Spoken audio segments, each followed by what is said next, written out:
먼저 우리 9절 볼게요.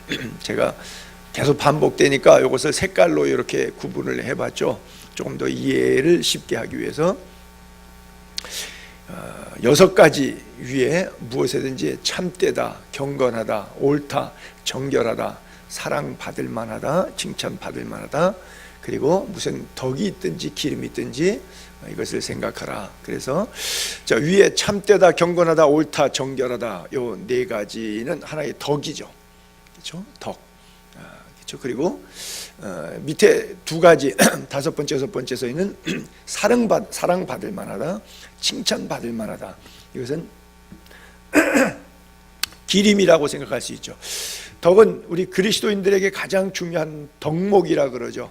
그렇죠? 우리들에게 은사를 주셨어요. 유익하게 덕을 끼치게 하면 하나님이 내게 은혜를 주셨어요. 물질도 주시고 건강도 주시고 은사도 주시고 하나님이 예수 믿고 나오면 우리에게 각종 은혜들을 주셨어요. 그것은 나 잘 먹고 잘 살으라고 주신 것도 없지 않아 조금 있지만, 그러나 그것이 종착역 목적이 아니고 나에게 주시는 풍성한 은혜와 능력들을 통해서 다른 사람들에게, 연약한 자들에게 도우라고 우리들에게 주시는 은혜와 축복들, 그걸 은사들이라 그래요. 그것을 잘 감당했을 때 사랑받을 만하며 칭찬받을 만한 거예요. 그래서 그것은 기림이라 그래요. 기림을 좀 쉽게 이야기하기 위해서 그 업적을 기렸다 이렇게 표현하잖아요. 또 다르게 좀 이해하면 여러분이 훌륭한 일을 했어요. 그래서 공로패 했어요. 참 고마운 일을 하셨어요. 그래서 감사패 이렇게 해서 그분을, 이 상황을 기렸어요. 두고두고 고마운 마음을 기리며 이 패에 담아 드립니다. 드렸다면 이걸 기림이라고 그래요. 그러니까 사랑받을 만하며 칭찬받을 만하며 이런 기림. 그리고 위에 또 4가지 참되다, 경건하다, 옳다, 정결하다. 이거는 다 덕에 관한 문제예요. 그러면서 이것들을 생각하라 그랬어요. 다른 말로 하면 이것들을 생각하는 것은 하나님이 우리와 함께 하신다고 하는 거예요. 하나님이 우리와 함께 하신다는 것은 그 앞절에서 무엇으로 얘기하냐면은 모든 지각에 뛰어난 하나님의 평강이 우리들의 마음과 생각을 지켜주신다. 내 생각, 내 마음대로 살지 않고 하나님 뜻대로 살 수 있도록 내 생각과 내 마음을, 하트, 마인드, 이 브레인, 이것을 하나님이 지켜주신다. 그래서 하나님이 지켜주시니까 참되고 경건하고 옳고 정결하게 살아갈 수가 있다라고 하는 거예요. 여러분, 유대 랍비의 탈무드의 이야기 보면 그런 표현들이 있는데, 선생님, 나는, 제자가 그러는 거예요. 선생님, 나는 참 유혹이 너무나 많이 오고 유혹을 잘 못 견뎌서 넘어질 때가 많습니다. 유혹에 빠질 때가 많습니다. 근데 선생님은 유혹이 없으세요? 선생님은 그냥 늘 경건하게 옳게 참되게 잘 사시는 것 같아요. 그러니까 자기는 그렇게 살고 싶어도 유혹이 오면 결국 또 시험에 들고 넘어지는데 선생님은 왜 유혹이 없으세요? 그랬더니 랍비 선생님이 하는 말이, 왜요? 저는 더 많지요. 유혹이 올 때 저는 이렇게 말합니다. 사탄한테, 빈방 없어요. 무슨 말인지 잘 모르시겠어요? 빈방 없어요. 딴 데로 가시라는 거예요. 나 당신한테 내 마음을, 방을 비워서 내줄 수가 없다, 그죠? 그렇잖아요. 우리가 예수님의 비유 가운데 사탄이 찾아왔는데 예수님이 쫓아줬어요. 그래서 빈방이 됐어요. 사탄이, 쫓겨나간 사탄이 막 이렇게 돌아다니다가 세월이 조금 지난 다음에 옛날에 살던 친구한테 다시 와보니까 여전히 방이 비어 있어요. 자기 방이, 자기가 놀던 방이 비어 있단 말이죠. 옛 구숙, 옛 사람 그대로 비어 있는 거예요. 그러니까 잘 됐다, 아주 뭐 청소까지 깨끗하게 됐네. 그래서 나가서 아주 불량한 더 사탄 7명을 더 데리고 이 안에 들어와서 꽈리를 들고 앉아서 살고 있는 거니까, 예수 안 믿었을 때 악했는데 예수 믿고 회개해서 괜찮은 사람 된 줄 알았는데 성령으로 충만하지 않고 지식적으로 교회 몇 번 왔다 갔다 하다가 감정적으로 그랬나 보다 생각해서 예수 잘 믿는 것 같더니 어느 날 교회도 안 나오고 신앙생활 다 팽개치고 나가더니 하는 것이 옛날 했던 것보다 더 악하고 악랄한 인간이 되었더라. 얼마든지 많이 있을 수 있어요. 이게 예수님의 비유의 설교 가운데 있었던 거예요. 나가서 7 귀신을 더 데려오니까 나중 형편이 처음 형편보다 더 못하게 되었더라. 그렇게 말씀하고 있죠. 그래요. 여러분, 이걸 저는 글쎄 이런 표현을 사용해도 될런지 모르겠는데 채움의 법칙이라고 한번 생각해 보고 있어요. 채움의 법칙. 자, 쉽게 이해할 수 있도록 자주 설명을 드리는데, 여기 지금 제가 물을 마셔서 반컵밖에 없는데 물이 가득 차 있다고 생각해 봅시다. 물이 가득 차 있는데 여기다가 주스를 따르면 들어갈까요? 넘쳐날까요? 못 들어가요. 왜? 가득 차 있으니까. 더 이상 못 들어가요. 자, 사탄이 가득 차 있으니까 성령의 역사가 안 돼요. 근데 이걸 다 비우고 왜? 이제 성령의 역사를 담으려고 여기다가 이제 물 비우고 주스 따라 마시려고 다 비웠어요. 근데 계속한 비운 상태에 있어요. 그러면 여기다가 뭐 커피도 넣을 수 있고 뭐 주스 말고 다른 것도 얼마든지 넣을 수 있겠죠. 왜? 비었으니까, 엠티니까. 마치 채움의 법칙처럼 악을 비웠으면 성령으로 채워야 되는데 옛 사람, 옛 구습을 벗어버렸는데 새 사람을 덧입지 않으니까 엠티 상태니까 옛 성품이 그대로 나오는 거예요. 이걸 뭐냐면 관성의 법칙이라 그러는데, 하던 일은, 그러니까 즉 바퀴를 돌리면 그 가만 놔둬도 계속 돌리는 거예요. 남자들은 옛날에 그런 거 많은데 타이어 바퀴 같은 거 망가진 거, 살 같은 거, 그런 걸 이렇게 찍 막 이렇게 끌고 돌아다니는 거예요. 이렇게 막 굴렁쇠로 막 하고 다녀요. 근데 막 끌고 다니다가 그 다음에 작대기에 손 놔도 한동안은 계속 굴러가요. 우리가 죄의 습성이 젖어 있기 때문에 생각하고 말하고 행동하는 것, 모든 것이 이게 늘 죄가 습성화되어 있단 말이에요. 근데 이제는 하지 말아야지 그러고 습성화를 손을 딱 떼었는데도 저절로 굴러가는 거예요. 나도 모르게 또 죄 짓는 거예요. 이게 반복이 되는 거예요. 그래서 이것을 채움의 법칙, 다시 채워야 돼요. 그 자리에서 스톱시켰으면 딱 잡고 반대 방향으로 돌리든지, 물을 비웠으면 주스를 따르든지, 악령의 옛 구습을 벗었으면 새 사람으로 성령으로 덧입든지, 거기다가 채워야 다른 게 못 들어오는 거예요. 여러분 가슴에 예수 믿은 다음에 예수로만 채워지게 되기를 바랍니다. 그래, 무엇으로 채웠냐에 따라서 사람의 인격과 삶이 달라지는 거예요. 주님의 말씀으로 가득 차면 사탄이 여러분 산 인격 속에 차지할 공간이 없어져요. 여러분들도 그러세요? 빈방 없어요. 딴 데로 가세요. 절대 사탄이 공격해 와도 절대 여러분들의 사탄의 놀이터가 되지 않게 되기를 바랍니다. 그래요. 뭐 주로 어떤 사람이 잘 넘어지냐면 착한 사람들이 잘 넘어져. 너무 착해서 이것도 받아주고 저것도 받아주고 다 받아주다 보니까 당하는 거예요. 여러분, 사탄에게 놀이터로 내주지 않게 되기를 바랍니다. 그래요. 복음으로만 채우세요. 그래서 참되다, 경건하다. 자, 다시 한번 글자만 올려봐 볼게요.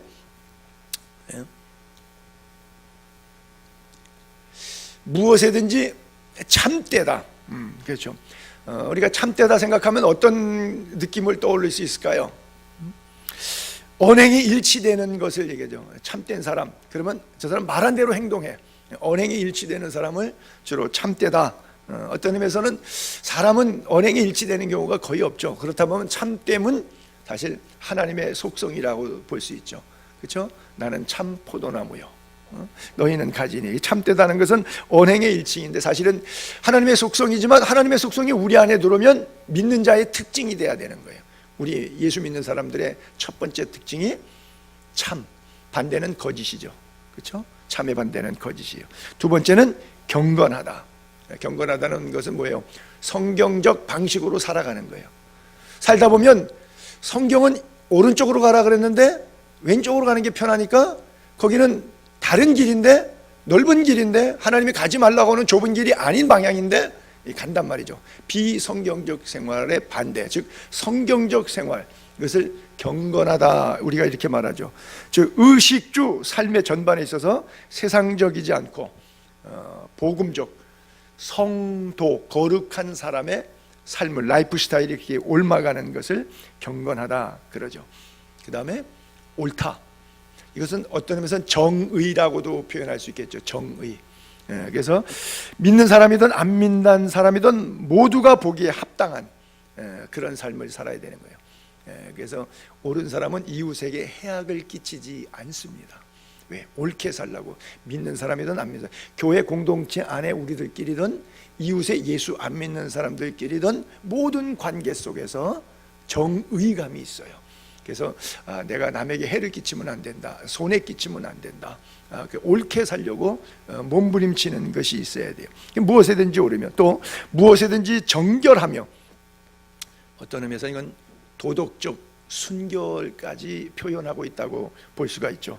죄로 오염된 더러운 그런 면을 벗어버리고 정결하게, 정말 도덕적으로까지 순결하고 추한 어떤 그 정욕적인 그런 삶이 아니라 문자 그대로 정결하게 순결한 삶을 살아가는 것, 이 네 가지가 그리스도인의 덕스러운 생활인데, 바울이 그런 거예요. 무엇이든지 이렇게 살아라. 그리고 또 무엇이든지 어떤 기림이 될 만한 것. 여러분, 하나님 앞에 사람 앞에 칭찬받고 사랑받는 건 너무 중요하잖아요. 이 아기 예수님 오셨을 때 누가복음 2장 52절 53절에 예수님이 자라면서 자랄수록 키가 자라고 지혜가 자라고 믿음이 자랐는데 하나님과 사람들 앞에 귀중히 여김 받았더라, 사랑을 받았더라, 그런 말씀이 있어요.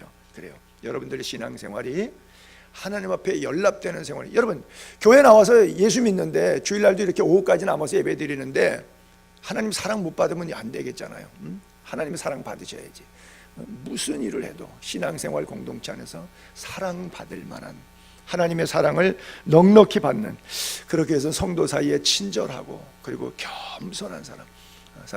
여러분, 불친절한 사람 좋아해요? 교만한 사람 좋아해요? 안 그렇죠. 친절한 사람 좋아하죠. 그렇죠? 또 겸손한 사람 사랑받죠.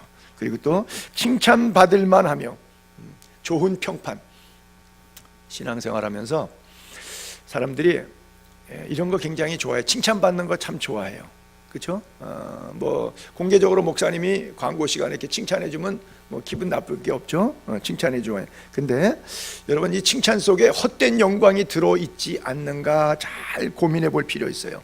뭐 박수 받고 막 그러는데 정말 뭐 박수 받는 삶에 이렇게 매몰돼 있으면 거기에 우리 신앙생활이 관심이 있어요. 보기 위해서 하는 것. 어떤 분이 기도할 때도, 제가 아테네 하나님교회 목회할 때 참 기도를 많이 하시는 그런 분이 있었는데, 제가 좋아하지 않는 방향 쪽에서 많이 하시는 분이에요. 여름 수련회를 가면 이 아이들 데리고, 제가 그때는 조금 이제 젊으니까 운동을 좀 많이 할 때죠. 그 큰 단체 이렇게 마당에나 또는 이제 옥상에나 아침 시간에 체조하러 올라가요. 그러면 그분이 체조하러 올라가는 그 마지막 옥상 문 입구에 거기서 기도하고 계세요. 자리 피고 방석 갖다 놓고 거기서 방언으로 막 기도하고 계세요. 그리고 또 아침 식사할 때쯤 되면은 가숙소에서 내려서 계단 내려와서는 식당으로 가야 되는데, 식당에 딱 들어서서 그 식탁 테이블 앞에 가면 거기 또 방석 놓고 기도하고 계세요. 그분이 이름을 개명했으니까 내가 해둘래요. 한신의 권사님이라고 하는 분인데 본명이 아니라 이름을 개명했어요. 너무 이런 게 힘든 거예요. 그냥 우리들 보라고 하는 기도죠. 그게 뭐예요? 다 칭찬받고 싶다는 거죠. 목사님 나 기도 많이 해요. So what? 그래서 어떻다는 거예요. 우리가 박수 받고 영광 받고, 이거 다 헛된 박수, 헛된 영광에 도취되어 있는 사람들이 있어요. 교회 오래 믿을수록, 특별히 직분자일수록, 특별히 이 전도사 목사일수록 그래요. 목사님 설교 잘해요. 목사님 훌륭해요. 우리 목사님 좋아요. 이런 소리 듣고 싶어가지고 그냥 귀를 바짝 세우는 거예요. 누가 욕하면은 내가 잘못됐구나, 회개할 생각은 안 하고 속에서 열이 올라오고, 누가 칭찬하면 헛된 영광 헛된 박수인데 그냥 듣기 좋아하고 거기에 귀 기울이고 엎어져서 있고, 이런 거예요. 이건 뭐예요? 하나님은 사랑하지 않고 하나님은 칭찬하지도 않는데 자기가 사랑을 갈취하고 자기가 인간적인 칭찬을 갈취하는 것이죠. 이거는 뭐예요? 하나님의 기림이 아니에요. 하나님의 덕이 아닌 삶이에요. 여러분, 로마서 12장 6절로 8절까지 볼게요. 우리에게 은사를 주셔야 하나님이 우리에게 주신 은혜대로 하는데요, 받은 은사가 다 달라요. 섬기는 일, 가르치는 일, 위로하는 사역, 구제하는 사역, 다스리는 사역, 긍휼을 베푸는 사역, 주신 은혜가 각각 다 달라요. 근데 중요한 거 맨 밑에 빨간 줄을 줬는데요, 헛된 영광 위해서 하지 말고, 박수 받으려고 하지 말고 자원함과 즐거움으로 할 것이에요. 그렇죠? 항상 주의 일을 즐거움으로 해야 돼요. 여러분, 목사만큼 즐겁게 목회하지 않으면 이것만큼 힘든 게 없어요. 그렇잖아요. 이거 밥 먹으려고 하면 얼마나 힘들겠어요.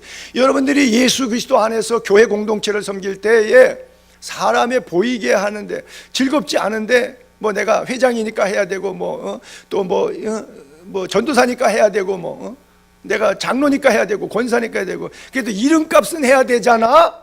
이게 얼마나 악한 생각인 줄 아십니까? 이름값, 그 이름의 영광의 몫을 누가 어떻게 취하려고 이름값 하겠다는 거예요. 기독교인들은 고소 고발 가운데 이런 건 전혀 없어야 돼요. 명예훼손죄. 우리는 예수 안에서 다 죽은 사람들이에요. 무슨 명예가 있어야 훼손당할 명예가 없어요. 그렇잖아요. 절대 있을 수 없어요. 뭐예요? 즐거움으로 하는 것.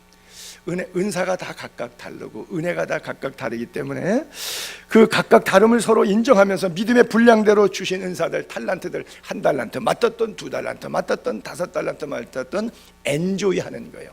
하나님이 나에게 사명 주셨네, 탤런트 주셨네, 없는 사람이 없죠. 각양 은사가 다 있죠. 즐거움으로 할 것이니라 그랬어요. 그래서 무엇에든지 이렇게 하라는 거예요. 또 로마서 12장 조금 더 내려가면 9절로 13절에 사랑에는 아주 굉장히 각종 좋은 말이 다 써 있는데 이거 다 실천해야 될 말들이에요. 여러분 한번 읽으면서 내가 이거 실천되고 있는 부분인지, 이게 실천이 잘 안 되는 부분인지, 반은 되는데 반은 안 되는지 한번 스스로 점검해 봅시다. 우리에게 다 해야 될 의무사항들의 기독교인의 실천 덕목들이에요. 사랑엔 거짓이 없다. 악을 미워해라. 그리고 선에 속해 살아라. 형제를 사랑해라. 그리고 서로 우애해라. 그리고 존경하기를 서로 먼저 해라.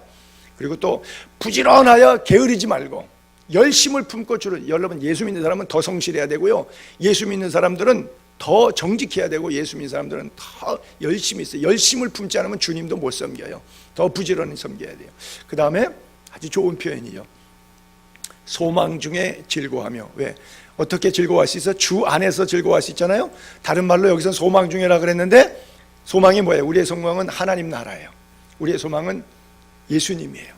그렇죠? 소망 중에 즐거워한다. 하나님 나라를 생각하면 즐거울 수 있어요. 예수 믿을 때 힘들지만 하나님 나라를 생각하면 즐거울 수 있어요. 그리고 기쁘게 이 길을 걸어갈 수 있어요. 그 다음에 환난이 와도 참는 거예요.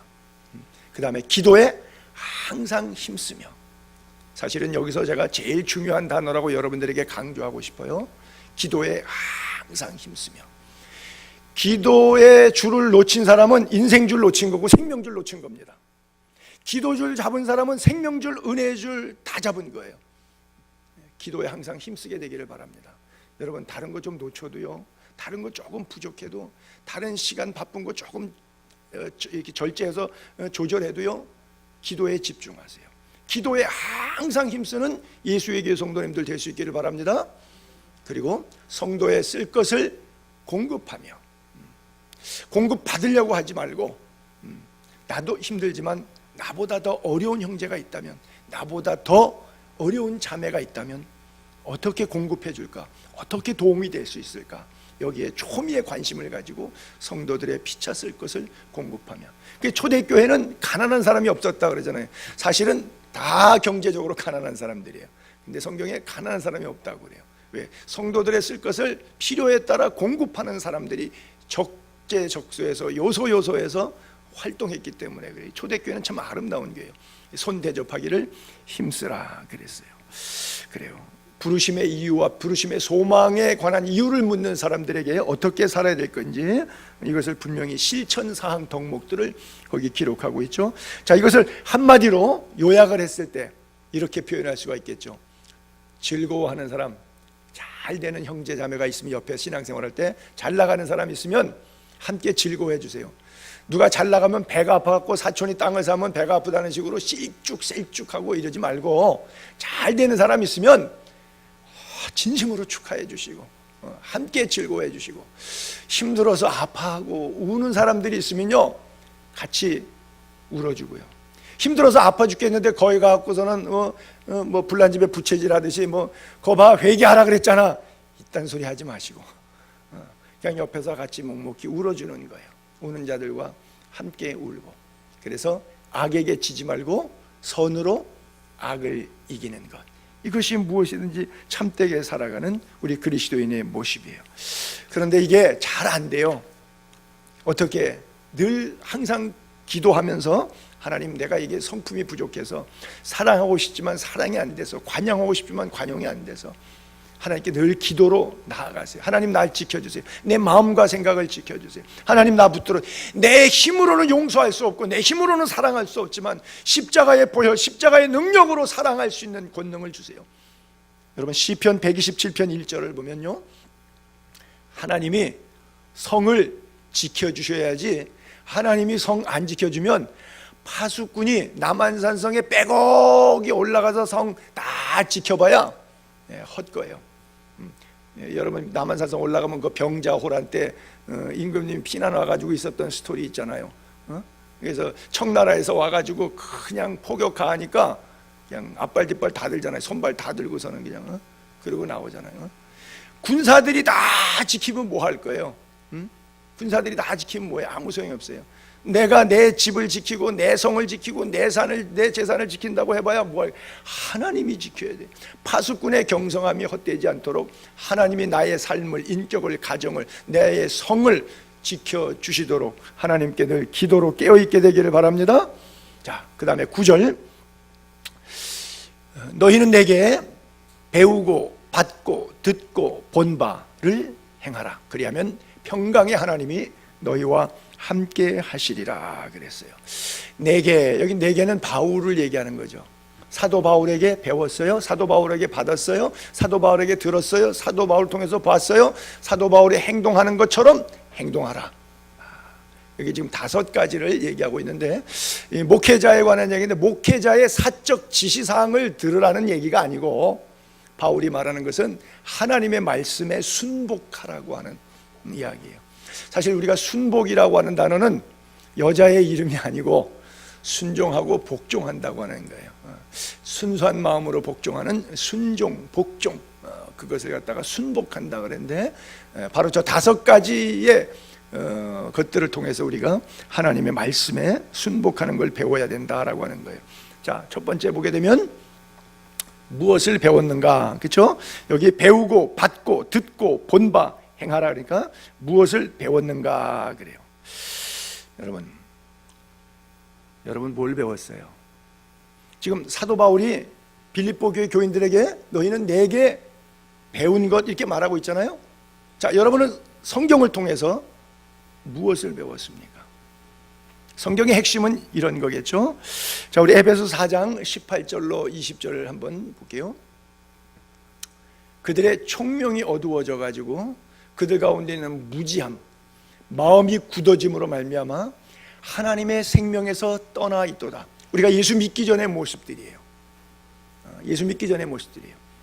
그들이 감각 없는 자가 됐고 방탕에 방이 맺고요, 더러운 욕심으로 쫓아 살았어요. 근데 오직 너희는 그리스도를 그같이 배우지 않아. 이렇게 살면 된다 안 된다를 배웠다는 거예요. 그런데 저 파란 색깔과 같은 생활을 배운 다음에도 그렇게 그대로 살고 있단 말이죠. 자, 그 다음에 에베소 4장 같은 절인데 조금 더 밑으로 내려가면 그렇게 표현하죠. 진리가 예수 안에 있는 것 같이, 예수와 진리죠. 너희가 참으로 그에게서, 예수님에게 듣고 또한 그 안에서 가르침을 받았을진데, 예수의 가르침이 뭐예요? 유혹의 욕심을 따라 썩어져가는 구습, 옛날 습관, 아까 전 성경 구절에 있었던 파란 색깔의 그 단어들, 그러한 구습, 옛날 습관들을 따라 쫓아 살아가는 옛사람 벗어버리고, 옛사람 벗어버리고 오직 너희 심령 새롭게 돼서 하나님을 따라 의, 진리, 거룩함으로 지으심을 받은 새 사람을 입으라. 즉 옛사람 벗고 새 사람 입으라. 우리가 이렇게 배웠다는 거예요. 우리가 무엇을 배웠느냐? 과거의 죄에서 벗어났으면 다시는 그것을 육체를 죄악 가운데 방임하지 않고 이제부터는 새 사람의 삶을 살아야 되겠다. 이걸 배웠다는 거예요. 자, 두 번째, 무엇을 받았는가? 여러분, 우리가 예수 믿고 뭘 받았어요?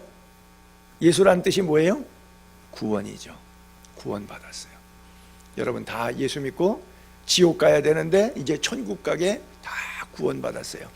그게 내공로의 하나님의 은혜예요. 자랑할 거 있어요, 없어요? 자랑할 거 하나도 없어요. 그런데 다 자랑해요. 언제 자랑하느냐? 직분 받고 목사 안수 받고 이러면 연조 타령해요. 내가 예수 몇 년 믿었는데 이래가지고 구원이 공짜로 하나님의 전적인 은혜로 내가 구원받기 합당치 않은 죄인 되었을 때, 정말 하나님의 원수와 같이 행동했을 때, 그럼에도 불구하고 하나님이 나를 사랑하셔서 내가 구원을 받았는데 그 감사와 감격이 처음엔 있었어요. 처음부터 없어진 건 아니에요.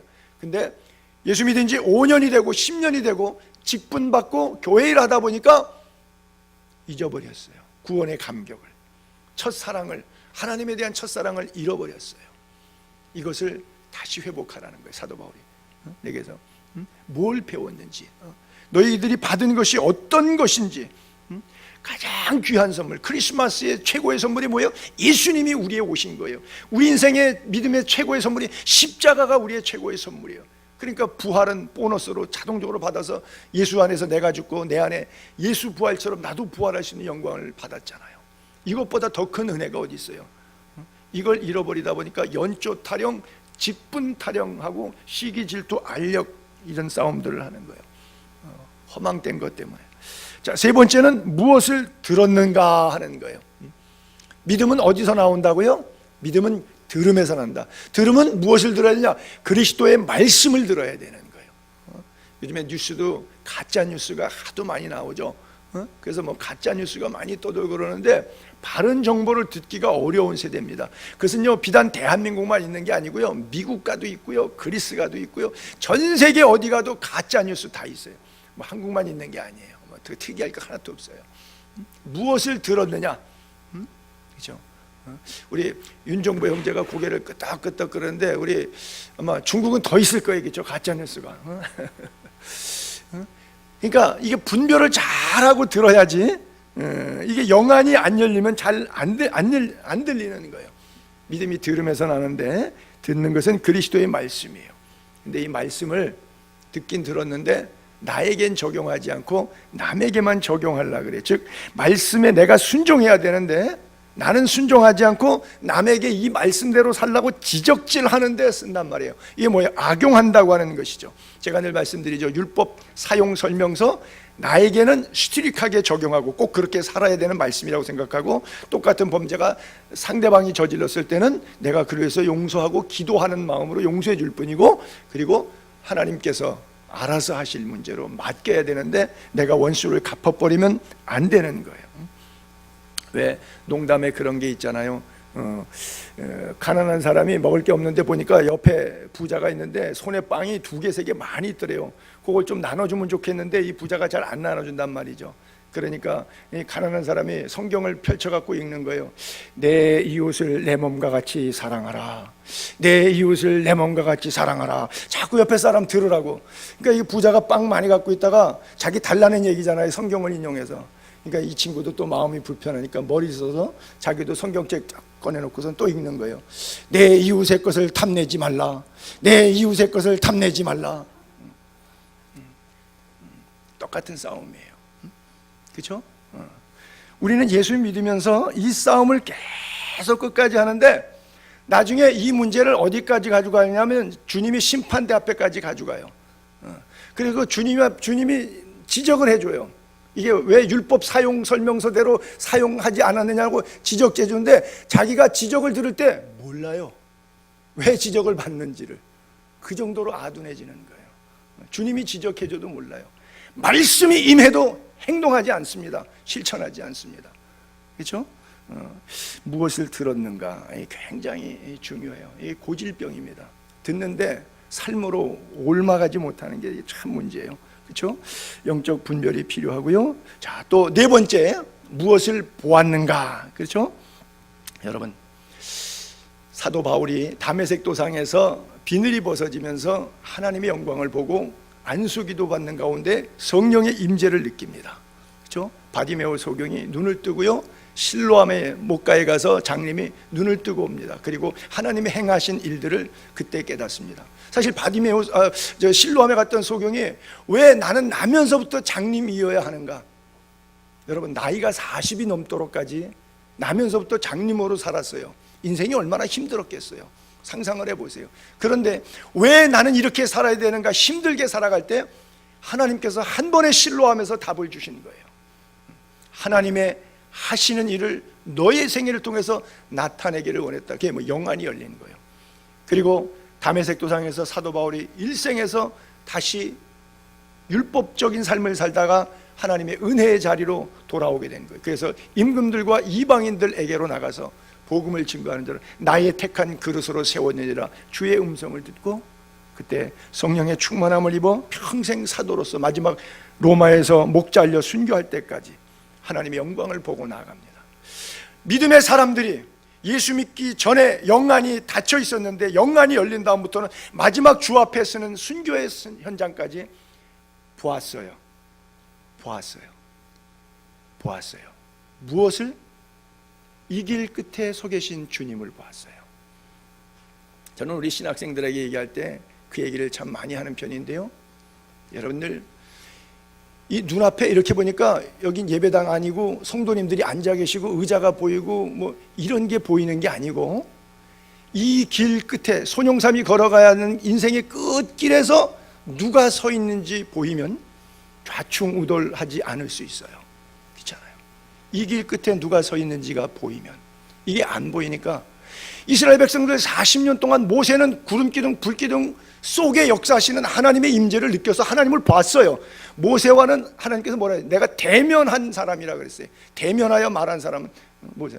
그러니까 이 길 끝에 서 계신 여호와 하나님이 보이니까 백성들이 그렇게 힘들게 하지만 오히려 백성들이 금송아지 숭배할 때 하나님께서 진노하셨을 때도 이 백성들 사랑해달라고 용서해달라고, 그렇지 않으면 내 이름을 생명책에서 지워달라고 할 만큼 백성들을 끌어안고 이 길 끝에까지 가고자 했어요. 왜? 그 끝에 서 계신 주님 보이니까. 무엇을 보았습니까? 여러분, 무엇을 보시고 계십니까? 십자가를 바라보고 주님을 바라보고 이 길 끝에 여러분의 삶의 여정에 70 사시든 80 사시든 90 사시든 100년을 사시든 삶의 현장 속에 이 길 끝에서 서 계신 주님 보는 은혜가 있게 되기를 바랍니다. 죽어서 보는 것 말고요, 살아서 말씀 속에서 역사하시는 하나님, 말씀으로 내 눈을 열어주시는 그 하나님의 영적인 안목으로 하나님을 보게 되기를 바랍니다. 주님의 음성을 듣게 되기를 바랍니다. 그 십자가 든든히 붙잡게 되기를 바랍니다. 그래요. 무엇을 보았느냐, 너무 중요한 거예요. 여러분, 사도 바울은 복음을 위해서 애를 많이 썼는데 심지어 나면서 걸어보지도 못한 안진뱅이를 루스드라에서 잡아 일으켜서 신적 추앙까지 받았는데 결국 그 동네 사람들에게 돌을 맞습니다. 자, 돌 던진 루스드라 사람 입장에 생각해 봅시다. 예수 평생 안 믿었어요. 근데 자기 마을에 나면서 안진뱅이 있었는데 사도 바울이 예수 이름으로 고쳤어요. 구원받을 만한 믿음이 있는 줄 알고 예수 이름 일어나 걸으라 그러니까 안진뱅이가 벌떡 일어나서 걸었어요. 마을 사람들이 충격받았습니다. 하나님 살아계시다고 예수 믿겠다고 했어요. 그리고 신처럼 받들었던 그 목사님, 사도 바울 목사님에게 돌을 들어서 던졌어요. 가능한 이야기입니까? 얼마든지 가능한 이야기죠. 그들이 본 것은 사도 바울이 나타난 현상을 보았어요. 성령을 본 것이 아니라 성령의 나타나심에 대한 하나의 현상을 보고 현상을 붙잡고 하나님이라고 생각하고 본질을 늦췄어요. 마치 광야에서 뱀을 든 것처럼 사람들이 구리장 때 노뱀을 바라봤더니 불뱀에 물린 사람들이 살았거든요. 안 쳐다본 사람은 죽었고요. 원리적으로 같은 누구수단이 노조각이 돼버린 거예요. 우리들의 신앙은 하나님을 예배하는 것이 아니라 하나님이 내 손에 주어질 그 무엇, 기도 응답을 통해서 내 형편이 조금 더 나아질 그 무엇, 떡고물을 붙잡고 하나님이라고 생각하기 때문에 이 떡고물이 산산조각 흩어지는 날 내 믿음도 산산조각 흩어져 버리고 마는 거죠. 왜? 내가 보는 것은 하나님의 실존이 아니라 하나님이 주신 선물이었거든요. 은사였거든요. 은혜였거든요. 은혜 안에 머물지만 말고 은사 안에 머물지만 말고 그 은혜와 은사를 베푸시는 하나님을 보게 되기를 바랍니다. 이 길 끝에 서 계신 하나님은 바로 그런 하나님이에요. 그러니까 사도 바울은 상황에 휘둘리지 않잖아요. 빌립보 교인들 처음에 1장 시작할 때 어땠어요? 어떤 사람은 투기와 분쟁으로 자기에게 괴로움을 더하기 위해서 그렇게 하는 부류의 교인들도 하나 있었고, 한 사람은 착한 뜻으로 사랑하는 교인들도 있었는데, 외모로 하던 참으로 하던 나는 괜찮다, 그리스도 안에서 기뻐하고 또한 기뻐하노라. 그의 기쁨이 변함없이 흔들리지 않고 그가 보았던 하나님에 대한 영적 시각이 흔들리지 않으니까 끝까지 주변 사람들이 나를 좋아하는 사람 때문에 내가 우쭐해서 교만해하지도 않고, 나를 싫어하고 미워하는 사람 때문에 내가 괴롭고 힘들어하지도 않고 믿음으로 잘 가신다. 강문호 목사님이 설교할 때 한번 그런 얘기 하시더라고요. 목회자 세미나 때 어떤 집사님은 나를 잘 대접한대. 근데 그 집사님은 설교하다가 내려다보면 그 얼굴만 봐도 그렇게 이쁘더래요. 근데 어떤 집사님은 맨날 나에 대해서 그냥 뭐 만나면 구역에서 욕하고, 뭐 교인들 만나면 목사에 대해서 욕하고 돌아다니는데 귀에 다 들어오지. 그러면 이제 그 교인 보면 설교하다가 갑자기 말이 혀가 돈대요. 말을 잊어버린대. 기억도 안 난대요.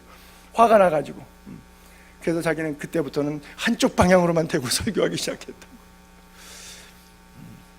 솔직한 고백인데요, 바로 그런 거예요. 사람이 보는 것은. 근데 사도 바울은 그렇지 않았거든요. 어떤 사람은 투기와 분쟁으로 괴로움을 더하게 할 목적으로 하고, 어떤 사람은 착한 뜻으로 사랑으로 했는데 괜찮다는 거죠.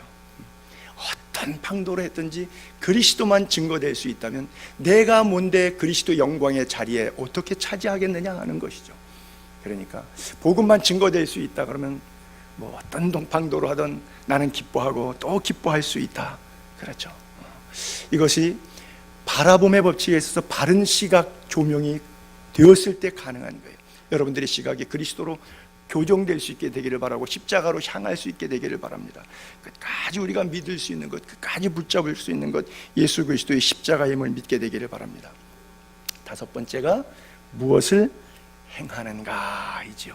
여러분, 바울의 생애 어떻게 살았어요? 무엇을 행하며 살았습니까?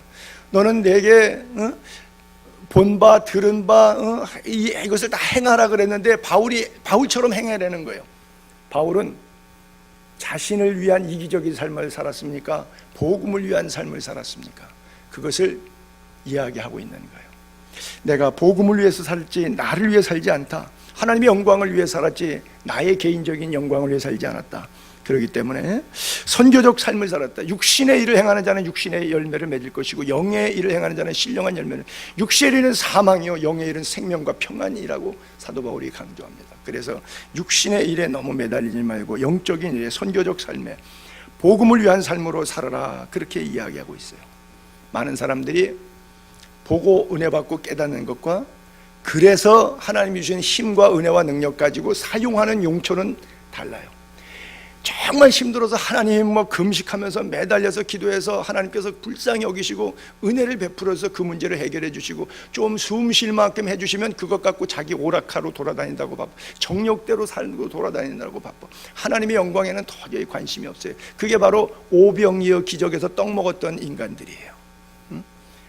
억지로 예수님 잡아 임금 삼으려고 했던 오병이어의 축제에 5,000명도 넘는 군중들이 그 며칠 뒤에는 뭐라고 말하죠? 십자가에 못 박으시오, 십자가에 못 박으시오. 예수를 십자가에 못 박으래. 아니 떡 먹고 그렇게 임금 삼겠다고 하는 사람을 십자가에 못 박으라는 게 이게 말이나 되는 이야기입니까? 애굽에서 출애굽해갖고 6월절에서 그 죽음의 강을 건너오죠. 홍해바다를 건너오죠. 구름기둥 불기둥 만나를 먹어죠. 그날 아침도 만나 먹으면서 금송아지 만들어 놓고 했던 표현이 뭐죠? 그 신앙 고백, 금송아지 찬양가 가사가 어떻게 나오죠? 이는 우리를 애굽에서 인도하는 우리 하나님이라. 어떻게 애굽에서 출애굽한 자기들의 하나님이 금송아지예요?